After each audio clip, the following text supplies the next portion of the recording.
अस्सलाम वालेकुम नाज़रीन। अज 29 अगस्त 2025 जुमे का दिन तुहाडे सामने दरिया सतलुज रावी चनाब इन्हां दे हवाले दे नाल ताज़ा तरीन अपडेट लैके हाजिर होया। सुबह के 7 बजे ने जुमे का दिन तो तुसीं वेख रहे हो सो पानी की सूरत हाल कि आ खाडा जिहड़ा है ये तकरीबन पानी तो काफ़ी उच्चा आया। इत्थे बन बनना होया आ जिंदे उत्ते मैं खड़ा आ पैप पूरा होया पानी लिजावन वास्ते। इन्हां दे पैपां दे थल्लों हुण पानी गुजरदा पिया। आ सड़क सारी भरी गई जी बन वाली। ये सड़क दे नाल जिहड़ा थल्ले है तकरीबन इस टाइम पानी तारू है, फुल पानी है इत्थे। आ सारियां फसलां जिहड़ियां ने खत्म हो चुकियां ने। आ सारी आबादी नूं पानी चार चफेरों घेर चुका है। इत्थे कोई ज़मीनी रास्ता नहीं है इन्हां बंदियां दा। इत्थों इन्हां नूं आण जाण वास्ते भी अजे तक बच्चे भी कोई कर्मां वाले लै ते बैठे ने उत्थे कि उन्होंने अपने बच्चे भी नहीं कड्ढे। तो उन्होंने मैं अपील करना कि वह अपने बच्चे कढ़ लैन कि पानी जिहड़ा है वो काफ़ी ज़्यादा मिकदार दे विच है। तो गौरमेंट नूं अपील करने कि इन्हां बंदियां नूं जिहड़ा है ना पुरजोर अपील करन कि वो ये बंदे निकलन बाहर या उन्होंने कढ़न कि बच्चों की जिंदगी का सवाल है। तो आ पानी की शिद्दत तुसीं वेखदे पे हो कि बाहर खेतां जिहड़ा पानी निकला होया है, फसलां चा मुंजी जिहड़ी है डुब्बी पई है। आप मुकम्मल तौर ते कल तक आ बिल्कुल उतां सारी खड़ी आई इहदे विच पानी आया। अज आ विचों डेग ते पानी अपने लोड दे नाल इहनूं लम्मा करते अपना राह बना ते इहदे विचों गुजर रही है। तो आ बिल्कुल निसरन दे करीब आई। ओ अगले किले जिहड़े निसरे हुए ने बिल्कुल दाई निछंड होए खड़े ने, पर अज सिट्टे दे विच भी पानी पैंदा पिया, सिट्टा डुबदा पिया। तो पानी इतना क वध गया जिहड़ा कल बन पाया उस दे नाल भी पानी लग गया। कई जगह ते बिल्कुल सतह बन दे बराबर हो गई है और कई जगह तो अजे तक थोड़ा जिहा मजबूत खड़ा है। तो पानी अगर मिट्टी ना लाई तो नसीरपुर माटन ये इलाके जिहड़े ने ये पानी की ज़ादे च आ सकते हैं अगर इस दे अंदर सुस्ती कीती तो जिहड़ा लाला अमर सिंह बूंडी इस दे नाल पानी गुजरदा पिया है, अगे नूं जांदा पिया सारा रत्तेकड़ पत्तल नूं मल्लू नूं। तो अज जिहड़ा अज दा रेला है पानी दा जिस तरीके इतलात ने उन्हां दे मुताबिक अज इन्हां इलाकों नूं शदीद खतरा है कि दोना कुतब साड़ू या हुसैन शाह, लाला अमर सिंह बूंडी तो जिमें इस तरीके अगे मिशनाबाद तक पाकपतन है या अगे माड़ी है, माड़ी चक्को का तो पहले ही डुब्बा होया है। तो अगे माड़ी मियाँ साहब है उसनूं अज पानी का खतरा है कि अल्लाह ताला हिफाजत फरमावे। तो बहावल नगर दे जिहड़ा कुतब वाली साइड वाला इलाका है तकरीबन उसनूं भी खतरा है। इस तो अगे अज रेला गुजरदा पिया हैड इस्लाम तक, अज जाएगा हैड इस्लाम ते भी लो दर्जे का सैलाब शुरू हो गया है। उत्थे पानी पहुँचना शुरू हो गया है, 52,000 तो क्रॉस कर गया गालबन। तो पानी की सूरत हाल बड़ी गंभीर जी है। हुण तुहाडे सामने मैं डाटा रखना हाँ कि दरिया चनाब का अगर वेखीए तो दरिया चनाब का हैड मराला उत्थे जिहड़े पानी की आमद है वो 1,10,496 क्यूसक है और जिहड़ा पानी का इखराज है वो 1,06,496 क्यूसक है। और जिहड़ा खानकी है, खानकी ते जिहड़ा वेखीए तो उत्थे जिहड़ी पानी की आमद है वो 2,16,469 क्यूसक है और जिहड़ा पानी का इखराज है वो भी 2,16,469 क्यूसक है। जितना इनफ्लो है उतना ही आउटफ्लो है। हैड कादराबाद ते अगर वेखीए तो हैड कादराबाद ते उच्चे दर्जे का सैलाब है कि 2,65,776 क्यूसक पानी है जिसका इनफ्लो है और 2,65,776 क्यूसक ही उसका आउटफ्लो है कि जिन्ना पिछों आ रहा उन्ना ही बिल्कुल अगे लगाया जा रही है, कोई उस दे अंदर डाफ या रुकावट नहीं लाई गई। तो जिहड़े आस पास इलाके ने जिहड़ा ये रेला गुजरदा पिया है दरिया चनाब के अंदर तकरीबन 10 लाख नूं क्रॉस कर गया आ खानकी ते कादराबाद। तो वो हुण तरीमू की तरफ अपना रुख करदा पिया। तरीमू जिहड़ा हैड ते सतह बुलंद होने शुरू हो गई है। तो तरीमू ते जिहड़ी मौजूदा सूरत हाल है वो 1,19,934 क्यूसक पानी तरीमू हैड दे विचों गुजरदा पिया पहुँचा होया है और 1,17,534 क्यूसक पानी गुजरदा पिया।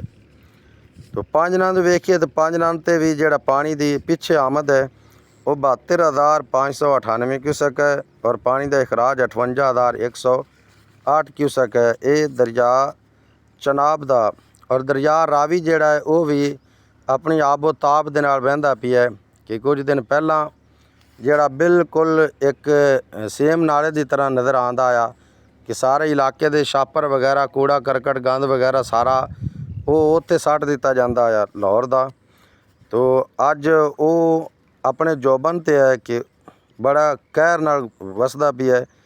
जसर दे मुकाम ते 95,580 क्यूसक पानी जसर दे मुकाम ते है दरिया रावी दे अंदर और इतना ही इसका इखराज है, इतनी ही आमद है। और शादरा ते जिहड़ा पानी की आमद है वो 2,17,660 क्यूसक है। दरिया रावी वास्ते इतना वड्डा सैलाब है कि जिहड़ा वैरी हाई फ्लड तो भी अगे गैर मामूली सूरत हाल है उत्थे। और लाहौर नूं अजे तक खतरा है क्योंकि अजे तक पानी उत्थों क्रॉस होंदा पिया। आस पास के इलाके जिहड़े वो शदीद मुतासर ने, कई घर जेरे आब ने, कई कोठियां दी एक एक मंजिल पानी दे विच डुब चुकी है। और जिहड़ा शादरा है शादरा के मुकाम ते 2,17,660 क्यूसक और बल्लोकी ते पानी ये रेला पहुँचना शुरू हो गया कि बल्लोकी की सतह जिहड़ी है वो बुलंद हो गई है कि 1,30,945 क्यूसक पानी हैड बल्लोकी ते पहुँच गया है। और हैड बल्लोकी के थल्लू जिहड़ा क्रॉस होंदा पिया पानी गुजरदा पिया है वो 1,19,045 क्यूसक पानी है कि जिहड़ा हैड बल्लोकी दे विचों अगे जा रही है। बाकी जिहड़ा पानी है 10-12 हज़ार जिहड़ा घटदा है 11,000 वो पानी लैंका नहरां दिता जा रही है। जिहड़ियां लैंका नहरां दरिया सतलुज चाण ते डिगदियां पईयां ने वो भी बिल्कुल फुल अरूज ते चलदियां पईयां ने। और उस तो अगे आ गया सिदनई बिराज ते जिहड़ी पानी की आमद है वो है 25,443 क्यूसक और जिहड़ा पानी का इखराज है वो है 10,093 क्यूसक। तो ये दरिया रावी दे सूरत हाल है। तो दरिया सतलुज दा अगर वेखिए तो गंडा सिंह वाला मुकाम ते 2,61,053 क्यूसक है। तीसरा दिन हो गया अज इसनूं इत्थे ही रुके हुए। तो उसकी मेन वजह है कि जिहड़ी गंडा सिंह दे पिछे है इंडिया दे विच तलवार चैक पोस्ट, उत्थों उन्होंने दरिया सतलुज नूं तोड़ते तो हैड की उतली साइड तो क्रॉस करते अगे लियाण ते दरिया सतलुज नूं पानी पा दिता है ताकि हैड ते ज़्यादा गंडा सिंह हैड ते लोड ना पवे पानी का कि पानी के पिछे भी रेले तकड़े ने। तो डैमां दे विचों ही कल उन्होंने पानी कढ़ना शुरू किया। दरिया चनाब दे उत्ते जिहड़ा डैम सलाल है उनके उत्ते भी कल उन्होंने वार्निंग दे दी दोबारा पानी छड्डण दी कि वो भी अपने खतरे वाले निशान तक पहुँच गया। और जिहड़ा पौंग डैम है सतलुज के उत्ते उनके उत्ते भी कल 2 बजे का 1,10,000 कर दिता गया। अजे तक उसका मैंने डाटा नहीं मिला कि उस दिन अंदर इजाफा होया या घटा है। तो दरिया जिहड़ा पौंग डैम है उत्थों 1,10,000 निकलता पिया है और जिहड़ा बाकड़ा डैम है उत्थों 44,000 क्यूसक पानी कल निकलता पिया है। अजे तक अज उन्होंने डाटा नहीं अजे तक शो होया, जिमें शो होया मैं इंशाअल्लाह तुहानूं उहदे तो आगाह करांगा। और सतलुज जिहड़ा है गंडा सिंह वाला सुलेमान की ते सतह कल नालों अज बुलंद है कि 1,13,124 क्यूसक हैड सुलेमान की ते थल्लू गुजरदा पिया पानी।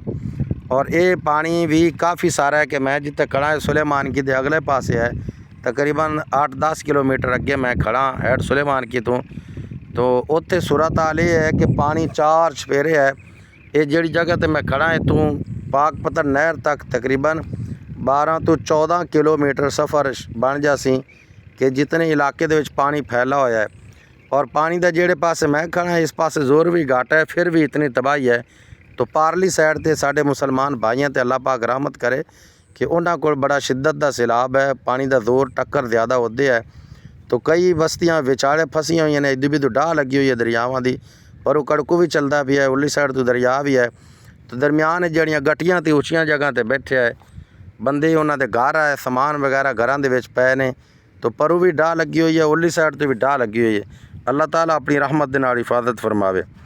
तो सुलेमान की ते 1,13,124 क्यूसक हैड इस्लाम ते 54,756 क्यूसक आमद है और 52,706 क्यूसक पानी का इखराज है इस्लाम ते।